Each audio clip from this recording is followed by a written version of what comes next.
भोपा के गांव अथाई में दिव्यांशु हत्याकांड को लेकर आयोजित शोक सभा में लोगों का गुस्सा खुलकर सामने आया। इस दौरान राकेश टिकैत ने 3 अप्रैल को देहरादून में एसएसपी कार्यालय पर न्याय पंचायत बुलाने का आह्वान किया। उन्होंने कहा कि इस निर्मम हत्या ने पूरे समाज को झकझोर दिया है और अब न्याय के लिए बड़ी संख्या में लोग देहरादून पहुंचेंगे। वहीं जनप्रतिनिधियों ने भी घटना की कड़ी निंदा करते हुए दोषियों के खिलाफ सख्त कार्रवाई की मांग की। शोक सभा में मौजूद नेताओं और ग्रामीणों ने पीड़ित परिवार को हर संभव सहयोग का भरोसा दिया और न्याय की लड़ाई में एकजुट रहने का संकल्प लिया।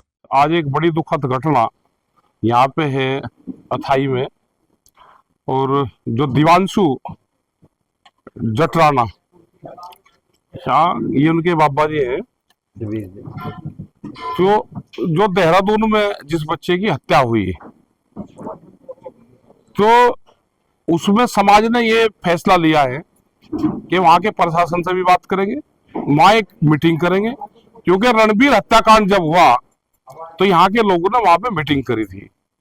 वहां लोगों को तंग करा जा रहा, भेदभाव करा जा रहा है, और जो लोग 10-10 साल से बच्चे वहां पे पढ़ते थे, जो वहां से पास आउट हो गए, वे फिर भी वहीं पे ही रह रहे।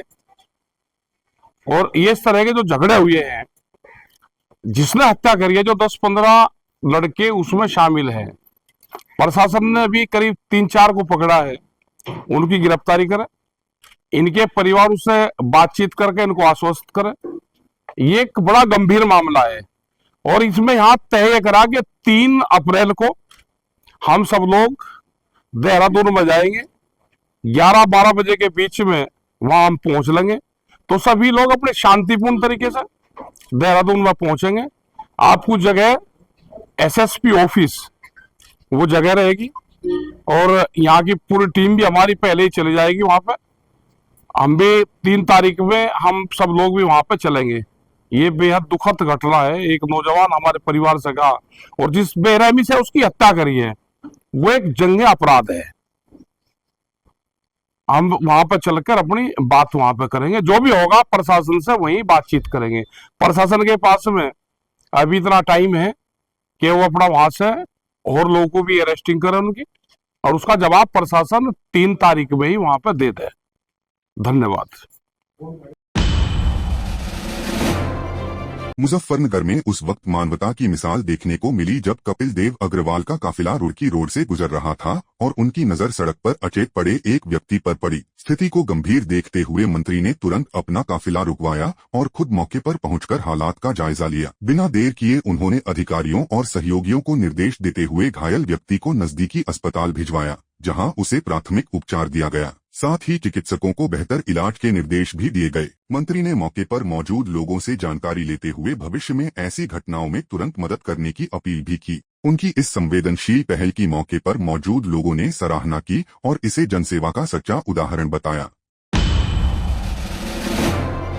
मुजफ्फरनगर में संयुक्त हिंदू महासंघ और शिवसेना के तत्वावधान में अखंड भारत के चक्रवर्ती सम्राट अशोक की जयंती पर एक भव्य विचार गोष्ठी का आयोजन किया गया। अलमासपुर स्थित लक्ष्मी मैरिज होम में आयोजित इस कार्यक्रम में बतौर मुख्य अतिथि कपिल देव अग्रवाल, भाजपा नेता गौरव स्वरूप, व्यापारी नेता सुनील तायल और कृष्ण गोपाल मित्तल सहित कई गणमान्य लोग शामिल हुए। कार्यक्रम की अध्यक्षता समाज सेवी राकेश सैनी एडवोकेट ने की, जबकि संचालन मनोज सैनी और बसंत कश्यप द्वारा किया गया। इस अवसर पर वक्ताओं ने सम्राट अशोक के अद्वितीय शौर्य, प्रशासनिक कुशलता और अखंड भारत की परिकल्पना को याद करते हुए उनके योगदान को देश के लिए प्रेरणादायक बताया। गोष्ठी के दौरान विभिन्न संगठनों के पदाधिकारियों ने राज्य मंत्री कपिल देव अग्रवाल और अन्य जनप्रतिनिधियों के समक्ष मांग रखी कि नगर में सम्राट अशोक की भव्य प्रतिमा स्थापित कराई जाए और उनकी जयंती पर सार्वजनिक अवकाश घोषित किया जाए। कार्यक्रम में शिवसेना और संयुक्त हिंदू महासंघ के अलावा अनेक सामाजिक संगठनों और सर्व समाज के प्रतिनिधियों ने भाग कर अपने विचार रखे। इस आयोजन ने एक बार फिर ऐतिहासिक विरासत को सहेजने और समाज को जोड़ने का संदेश दिया।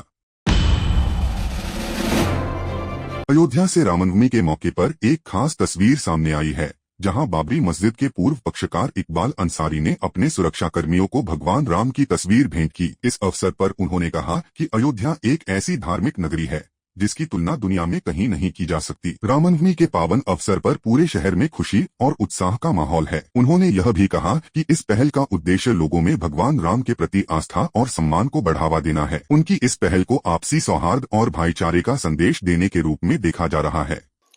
देखिए, अयोध्या नगरी ये धार्मिक नगरी है, भगवान राम की नगरी है, देवी देवताओं की नगरी है। अयोध्या ऐसी नगरी पूरे देश दुनिया में कहीं नहीं है, क्योंकि भगवान स्वयं जो है अयोध्या में विराजमान है और सूर्य भगवान भी आज जो है स्वयं तिलक करने जा रहे हैं भगवान राम के ऊपर।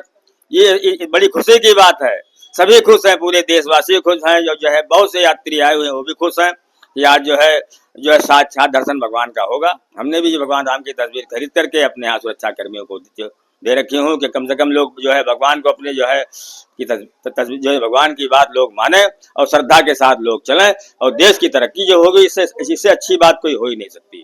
भाई हमने तस्वीर कई एक लिया था, जो हमारे यहाँ सुरक्षा कर्मी हैं, हमारे यहाँ अयोध्या में आते जाते हैं, बहुत से श्रद्धालु मेरे यहाँ मिलने जुलने आते हैं, उनको मैं जो है रामनामा के तौर पर जो है उनका स्वागत करते ही रहते हैं। ये हमारी श्रद्धा है।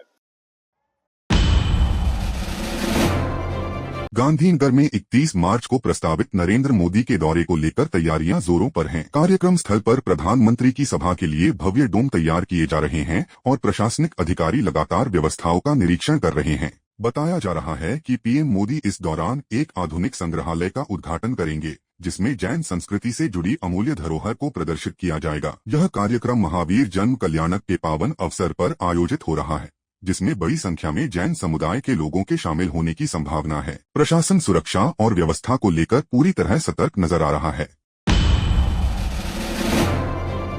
आज पूरी दुनिया युद्ध और वैश्विक संकट की परिस्थिति से गुजर रही है।